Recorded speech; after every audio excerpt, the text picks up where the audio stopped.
Na, ši rezoliucija prasideda nuo melo. Man tikrai niekas vakar neskambino. Galim dar išplotinį ištraukti, jeigu reikia. Deja, bet melų galima paremti daugą. Tik ne šiems metais reikia daryti. Aš labai džiaugiuosi, kad valstiečių nėra tame komitete.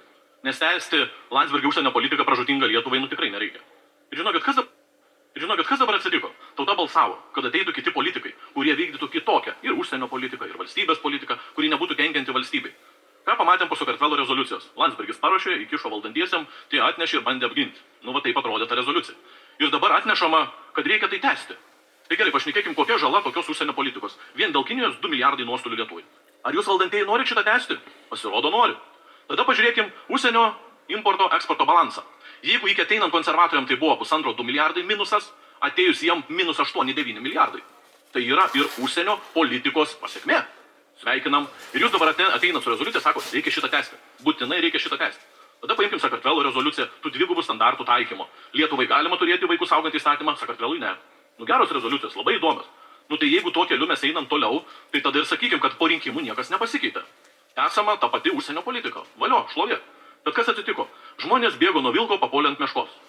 Bėgo nuo vilko Landsbergio, kuris vykdė tą užsienio politiką, bet papuolė ant Budrio meškos, kuris dar baisiau ir kvadratu Landsbergis.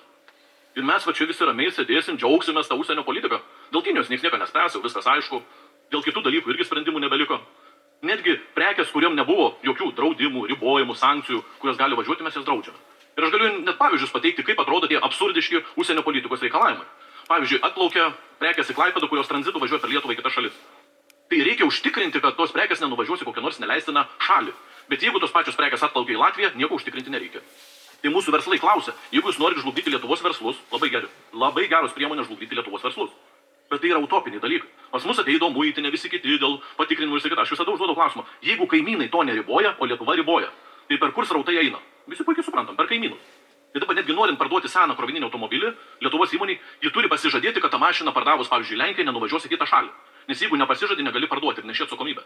Tai dabar tą mašiną reikia paduoti į Latviją, o Latvijai nereikia nieko. Tai jeigu jūs toliau tokią užsienio politiką vykdysit, tai žlugdykit toliau valstybę. Ir aš todėl balsuosiu prieš tokio politikos tęstinumą. Visi tikėjos kitokios užsienio politikos. Tai dabar ką pamatėm, užsienio politika nepasikeitė. Pasikeitė tik valdančios partijos, valdančioji daugumai, bet politika nesikeičia. Bet gerai, kaip pasakyti, jeigu skęsti, tai skęsti toliau. Tik kiekvienas, kuris balsuosit už tą tęstinumą, tai pripažįstat, kad labai puikiai užsienio politika buvo praeitoj kadencijoje. Taip ir balsuokit, tauta turi žinoti savo didvyrių. Ačiū, Valiu.